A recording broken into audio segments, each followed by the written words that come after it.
Lesakho in Agent, a drama series about the business side of soccer, streaming now on Netflix globally.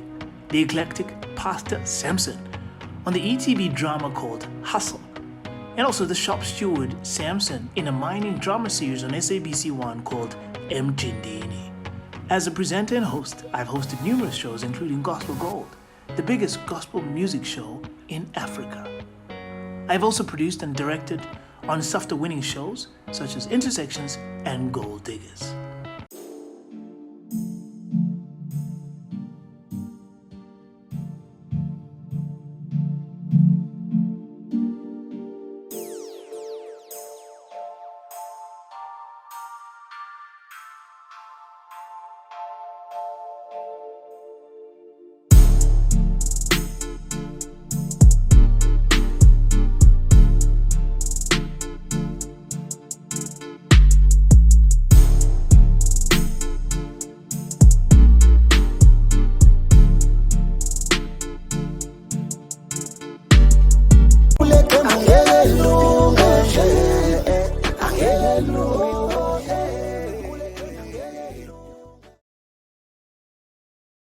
Greetings and welcome to it. My name is Chilex Panza the Great, and this is the Great African Storyteller Podcast, where we celebrate all the great African heroes. I'm stirring, and right now I'm standing with a great legend in the South African film and television industry who has been contributing, Mr. Sisanda Henna. How are you doing? Kuhle, how are you?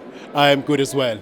As someone who has been contributing in the culture of the storytelling industry for Africa, what would you say is the key thing that kept you going and always contributing in the culture?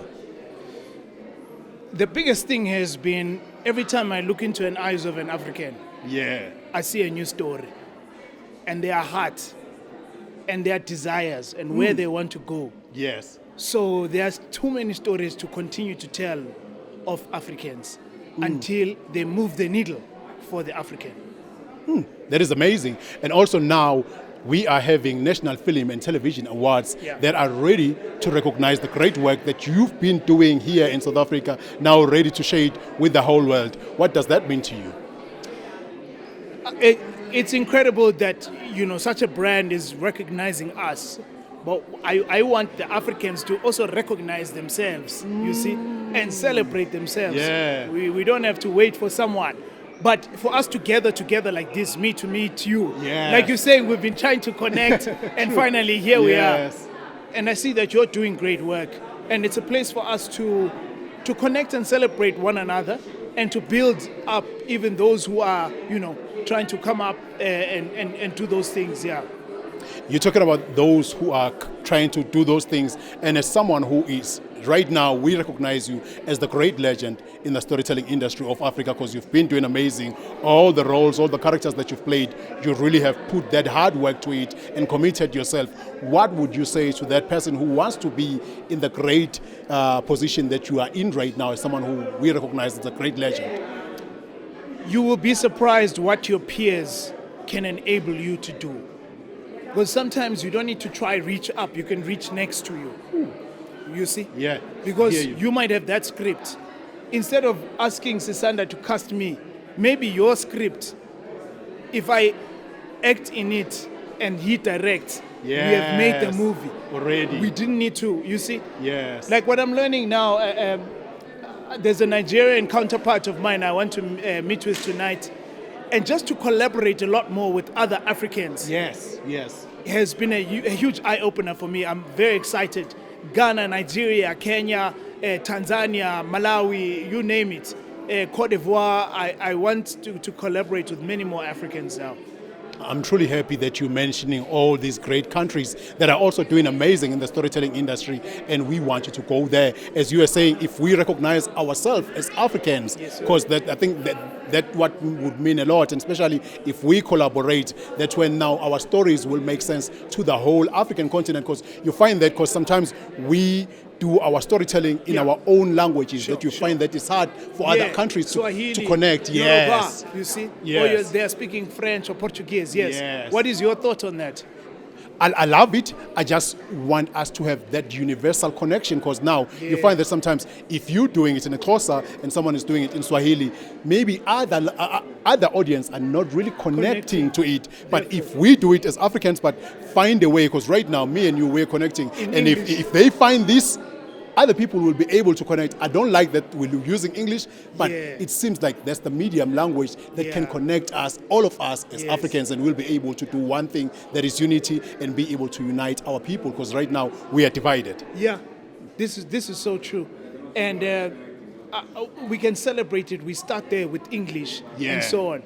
Now, you wanted me on your podcast. Yes, sir. Now you've got me. Yes, sir. What's that one thing you wanted to ask and have us discuss and get it out? One thing that I always loved about you, from the first time I saw you on screen, you always play these great roles, and sometimes even these roles that people love to hate. Yeah. But what I would love to know on my side, what is that one secret that you use to be able to put yourself in different shoes, and how are you able to protect yourself from those characters? I was saying to my wife, I find that I can sense the way people feel a lot as an empath. Oh, yes. And so because naturally what God created me with is just is an ability to feel what the next person is feeling. This is how I get close to my characters. Yes. And then I allow them to inhabit me almost. Yes. But I'm in charge. So I know when to pause and start, and so I am fully protected because I'm aware. Yes. And so then I can take them to the edge. Yes. Even on set. But I know I've got 50, 60 other people working next to me. The camera guys, he's the professional. Everybody must be protected and safe, including yourself, including the opposite actor. And whether it's an action scene or it's an intimate scene or whatever scene, you take it to the edge, but we're doing it together. That's been the gift, and I feel like I've only just started. Only just started right now. And also, just maybe one thing, you being able to move to this character and going to that character without finding that identity of saying, Sisanda is playing one and the same thing. You always play this character, but you always see, okay, this is a different character, and also you have poured your heart to it. How are you able to move from one character to another character and be able to separate both characters? I look back at the work I've done often and just watch, and just sit back and watch. And sometimes I've got posters of them on the wall. And then when the new movie comes, I'm like, there was the Idris, love you Idris, but there's an Idris movie that came with the lion. Yes. And then I said, no, man, I've done Rogue, man. Because the agent sent it to me. Yes. And I said, no, thank you. I don't want this one. This one, I've already played it. I've played it. Yeah. I'll see Idris on the next one. So in that way, I could choose that. No, let me not repeat this. Let me try another. Let me do something. What haven't I played? What? And so now I want to do comedy. It's coming. Let's take it there. That's where we're going now. Let's take it there. My brother, thank you so much for giving us an appreciate you. opportunity, and we wish you nothing best, but may God continue to bless you so that you are able to tell all these beautiful stories that you are telling, the stories that represent us as Africans, that we truly appreciate. May God continue to give you the great wisdom and ability to continue to do this. Maybe if God allows, we would love, when we sit down with you on our podcast, we would love to revisit all these beautiful characters that you have played. But for tonight, thank you so much. Thank you so much. And I love your love for One Africa. Yes. For me, it's a refreshing, Magwande, thank you so much. In Swahili, they say, what do they say? How do they say thank you? In Swahili? I'm not too familiar with it. I'm going to learn it and bring it. Because right now I'm still focusing in South Africa, of which I have mastered all of them. Oh, wow. So now I need to go outside and be able to say all those things. We appreciate you. Thank you, brother. Truly appreciate it. Thank you so much.